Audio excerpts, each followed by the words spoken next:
بسم اللہ الرحمن الرحیم۔ السلام علیکم ورحمۃ اللہ وبرکاتہ۔ آقا کریم صلی اللہ علیہ وآلہ وسلم کی عادات حسنہ میں سے سخاوت بہت اعلیٰ درجے پر تھی۔ آپ علیہ الصلوۃ والسلام کائنات کے تاجدار رحمت عالم صلی اللہ علیہ وآلہ وسلم کے پاس ایک دن حضرت ابو ذر غفاری رضی اللہ تعالیٰ عنہ بیٹھے تھے۔ حضرت ابو ذر غفاری رضی اللہ تعالیٰ عنہ کو مخاطب کرتے ہوئے آپ علیہ الصلوۃ والسلام نے فرمایا، اے ابو ذر، مجھے یہ پسند نہیں کہ میرے پاس کوہ عود جتنا سونا ہو اور تیسرے دن اس میں سے ایک اشرف بھی بچ رہے، میں اللہ کی مخلوق میں اسے تقسیم کر کے اٹھوں گا۔ سبحان اللہ۔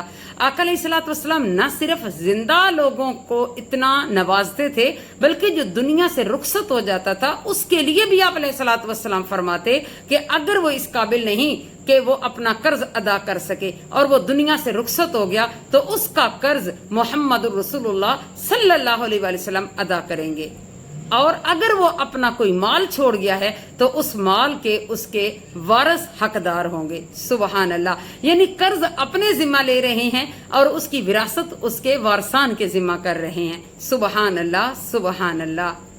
تو آج مسلمانوں کا یہ حال ہے کہ جو مرتے ہوئے انسان کا قرض ادا کرنا تو دور کی بات، اس کے مال کو ہی غصب کر لینا اچھا سمجھتے ہیں۔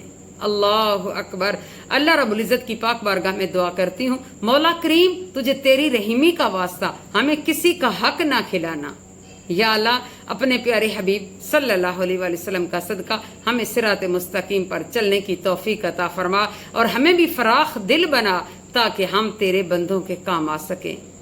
آمین ثم آمین۔ وما علینا الا البلاغ المبین۔